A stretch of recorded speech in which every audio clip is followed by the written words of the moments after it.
Ngiyababingelela abalaleli imini yesabatha ibenhle kwabangcwele. Ihloko engizokhuluma ngaso sithi imimoya engukufa nomoya ongukuphila. Lapha emhlabeni sinezinkolo eziningi ezifana neHinduism, iBuddhism nezinye ezikholwa kuNkulunkulu abaningi. Kodwa ubuKristu nobuNazaretha zinkolo ezinesisekelo esisodwa nombuso yedwa onguNkulunkulu umdali wezulu nomhlaba uJehova. Kulishwa ukuthi amaKristu namaNazaretha angabantu abakholiwe, kodwa iningi labo aliqondi inkolo yabo.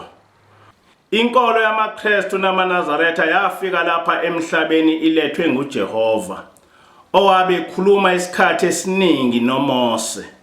Isisekelo senkolo kaJehova ukuthi inoNkulunkulu oyedwa. Lokhu kwasho nguye uJehova kuIsaiah 44 kusukela kuverse 6 kuya ku8 lapho ethi, usho kanje uJehova uthi, ngingowokuqala, ngingowokugcina, ngaphandle kwami akekho uNkulunkulu. KuIsaiah 45 verse 5 uthi uJehova, mina nginguJehova, akekho omunye, ngaphandle kwami akekho uNkulunkulu.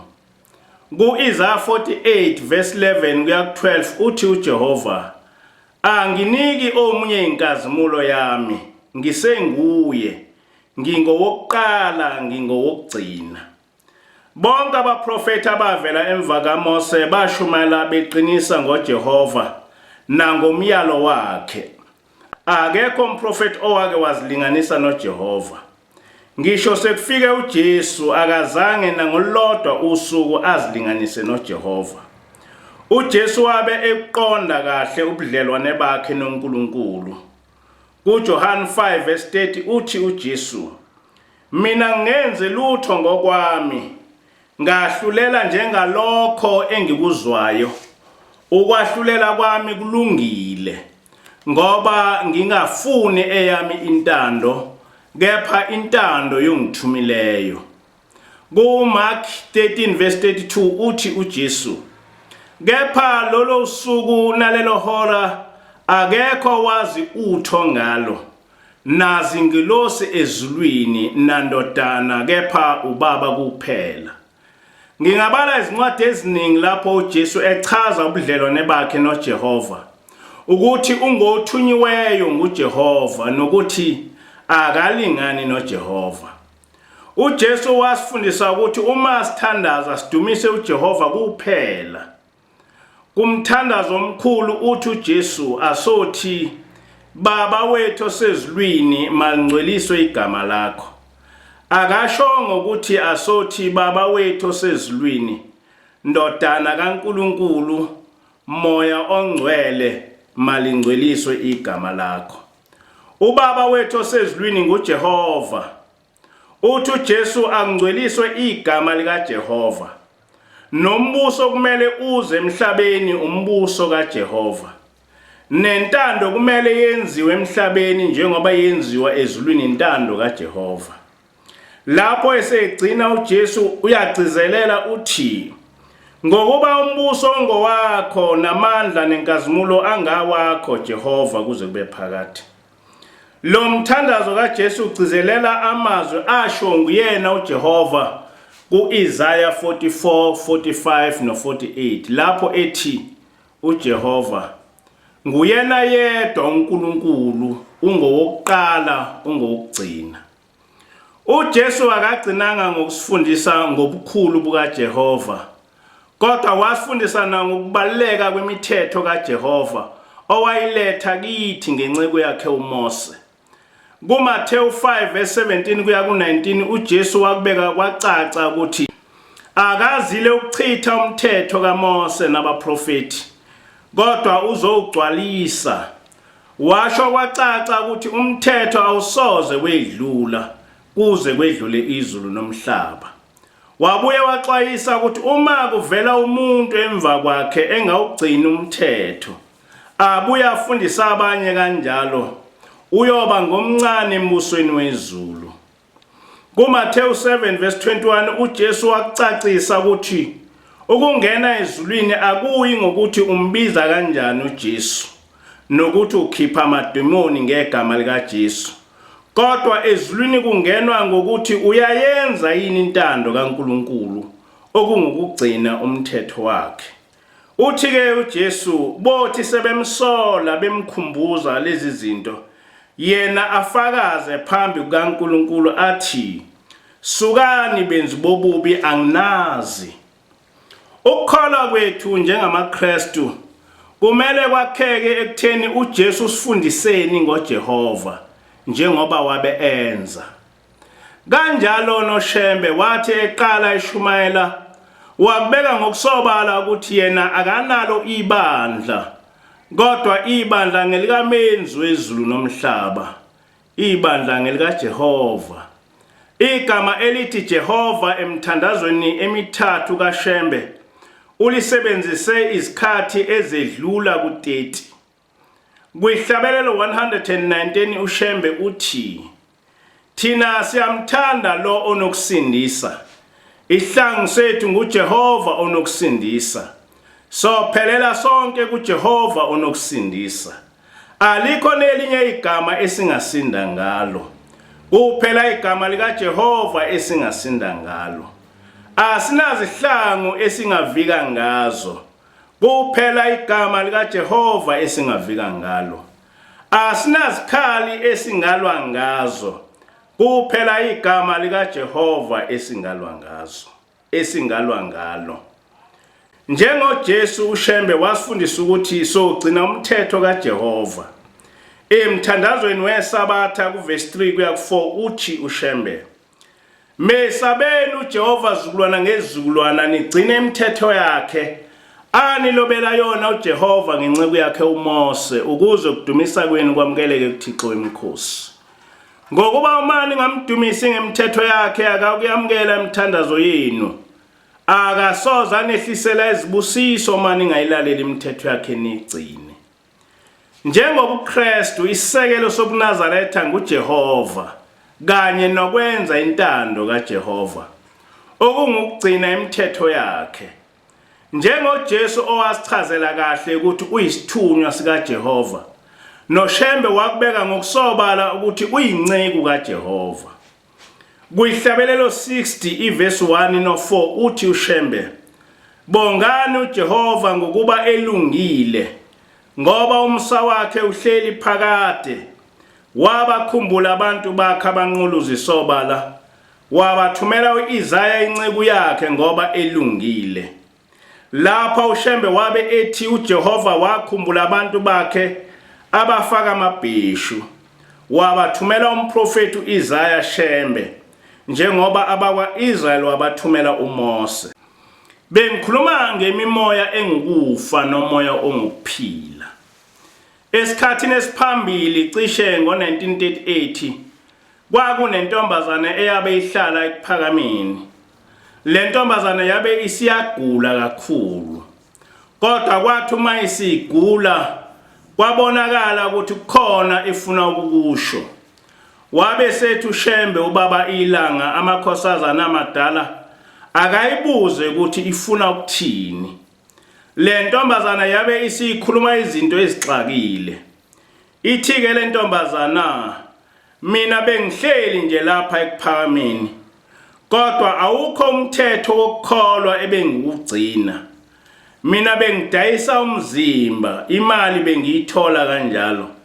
Bengiya nakwaMashu, ngiye naseMandiyeni, nalapha ePhakameni bengiqomile. Futhi mina bengingathandazi. Ngifundisa futhi amanye amantombazana ukuthi angathandazi. Nginganikeli futhi ngifundisa amanye amantombazana ukuthi anganikeli. Noma yini embi ebekuthi angiyenze bengiyenza. Ayikho intshumayelo ibingithinta noma ingiphendula. Futhi bengiwafundisa amantombazana engihlala nawo ukuthi angalaleli lutho olushiwo ngubaba. Lapha ke yayisho umprofeti owabesanda kudlula emhlabeni ngo-1935.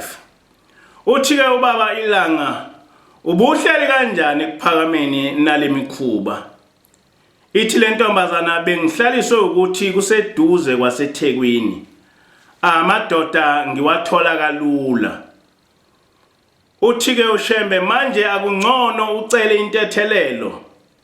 Ithi intombazana, baba akuvumi ukuthi ngicele intethelelo. Inhliziyo yami ilikhuni baba.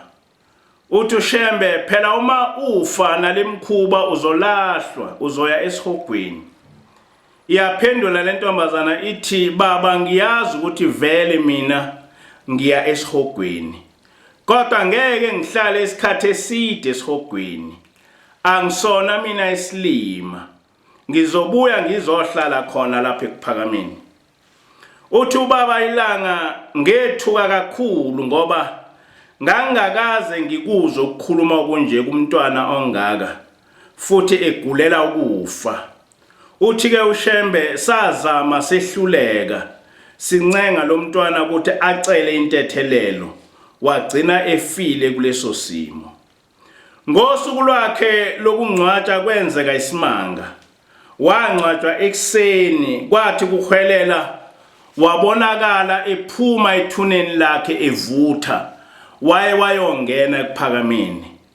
Kwaphuma bonke abantu namandiya bebona isimanga sesipoki esapoka kuhwalala. Kwathatha isikhashana kwasekugula enye yamantombazana lo mntwana abehlala nawo. Yagqunqa yabamnyama, yasha nasebusweni, yonda. Uthi ubaba kwathi umfana okade eyicelile le ntombazana wabe sethi akasayithandi. Uthi-ke uShembe, ngase ngiyayithandazela le ntombazana. Ngithe ngisayithandazela ngezwa sekukhuluma idimoni lithi, yimi baba usibanibane, kusho le ntombazana siyashona. Sengibuyile baba, ingani ngasho ukuthi mina angisona isilima, ngingeke ngihlale isikhathi eside esihogweni. Sengibuyileke, ngihleli kule ntombazana. Njengoba ngihleli kule ntombazana izohlupheka, inyanywe ngabantu, ayikho into yayo ezolunga ngoba nami ngiyahlupheka. Uthi-ke ubaba, ayikho yini into lo ntombazana ongakusiza ngayo ukuze uphume kulolu sizi? Idimoni lathula isikhashana laselithi, mhlawumbe enganginikelela, kodwa angazi noma umnikelo uyosebenza yini ngoba inhliziyo yami ilikhuni baba. Yathi uma iphaphama le ntombazana ubaba wabe eseyitshela ukuthi idimoni kade lithini. Le ntombazana yabe isifuna imali isinikelela le ntombazana ngoba babazana. Kwaba sengathi kuyaphela lokhu kugula. Emva kwezinyanga ezisithupha kwabuya futhi ukufa kule ntombazana. Uma ethi uyayithandazela ubaba, kwaqhamuka leli dimoni futhi lathi, yimi baba. Wathi ubaba, hawu, kanti wena uselapha? ingani usibanibani wakunikelela? Lathi idimoni kunjalo baba, kodwa umnikelo sengathi awusebenzanga. Inhliziyo yami ilikhuni baba. Leli idimoni labe selikhuluma izinto eziningi ngolaka lithi, mina ngiyawathanda amadoda, kodwa angisakwazi ukuhlangana nawo ngoba sengumoya wona asenyameni. Kodwa lo engihleli kuye onke amadoda ngizowathola ngaye. Kodwa uzohlupheka kakhulu. Uyobe ahlangana nendoda imthande isikhashana ibuye imali. Bonke abantu bazomenyanya, uzoba nesigcwagcwa. Leli demon lasesihlasela uNkulunkulu lithi, ayikho lento eUNkulunkulu, ayikho lento eyizulu. uNkulunkulu yakhetha. Khona abathi noma bonile abathethelele, kodwa mina akangithetheleli. Ukuthi nje uyangizonda. Anginendaba ke naye, angahamba ayoshona.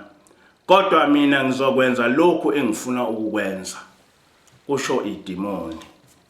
Nempela akuthathanga isikhathi lentombazana ilapha ekuphakameni.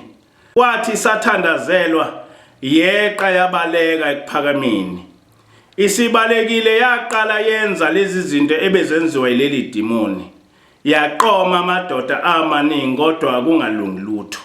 Lo moya wayihlasela kakhulu, yaqhunqa yabamnyama, yahlala igula.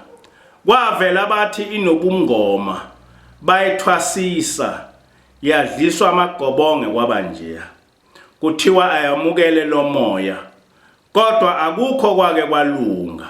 Egcineni layinqoba lentombazana leli demoni, yagcina ngokufa. Ngikhuluma ngemimoya ewukufa. Noma lesi sigameko senzeka esikhathini eside esiyiminyaka engu-74, kodwa le mimoya efana naleya lentombazana isekhona, futhi isebenza kakhulu kubantwana babantu. Imizi eminingi ibhubhile ihlaselwa yile mimoya. Ithi uma ifika le moya ihlasela abantu, bese kuthiwa ayamukelwe. Abantu bayikhuphule. Kuthiwa abantu abemukele ukufa, benze ukufa kube ingxenye yempilo yabo. Le mimoya inikwe imvume yokuthi izoba ngokufa okusemthethweni, okungeniswe kumuntu noma ekhaya ngembuzi noma ngezimbuzi. Uma isiyamukelwa le mimoya iletha konke ukuhlupheka nokugula ongase ukucabange. Lezi zinto zikhona emizini eminingi abantu bayazazi. Awukho umoya ongukufa ongakulethela ukuphila. Ngisho ungawuhlabela izimbuzi namaqhude, uyohlala ungukufa. Uma umoya ukuphathisa ngamahlombe, ukubhongisa, ukulethela zonke izifo, lowo moya ungukufa. Uma wamukela ukufa, wamukela ukuhlupheka. uShembe wasifundisa ukuthi uma sigula sithandazelwe ngehlabelelo 58 esine chorus elithi, umoya wakho mawuze Nkosi ubaphilise abantu bakho. Ivesi lesithathu lithi, lowo owasithembisa wona ngoJesu Kristu inkosi, wathi awusishiya sisodwa wosithumela umoya ongcwele. Umoya kaNkulunkulu iwona wodwa oyaye uthi uma wehlela kumuntu, noma egula aphile, noma ehlupheka kuphele ukuhlupheka. Umoya kaNkulunkulu awuthi uma wehlela kumuntu abhonge, aphathwe ngamahlombe, kudinge ukuthi aze ahlatshelwe izimbuzi. Uma uhlala kuwe uyaphila. Yikho nje uShembe ethi uma abantu begula, asicele kuNkulunkulu kuba awehlisele kithi, ngoba ungumoya wokuphila. Yiwo lo moya owacelwa nguJesu kuJohane 16.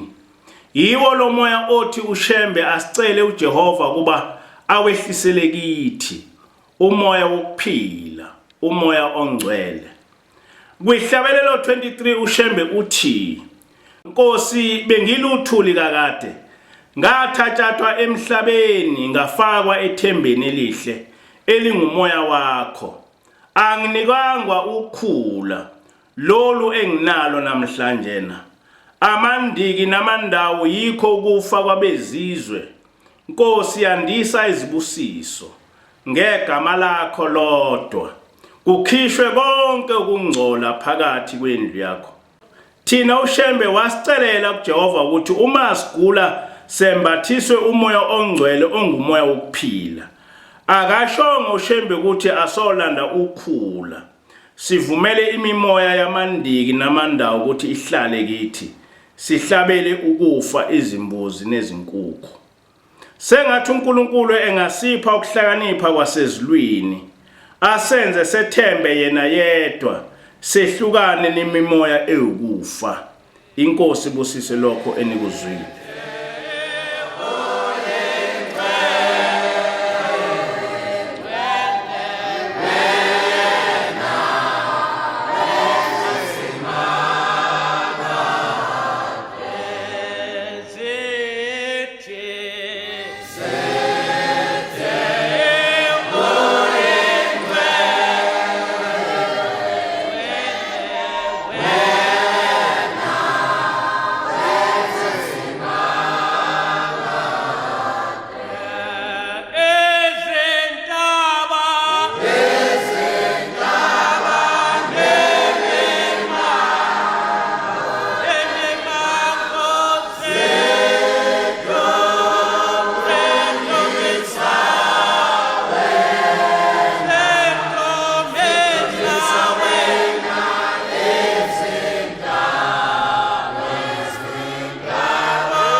Amen.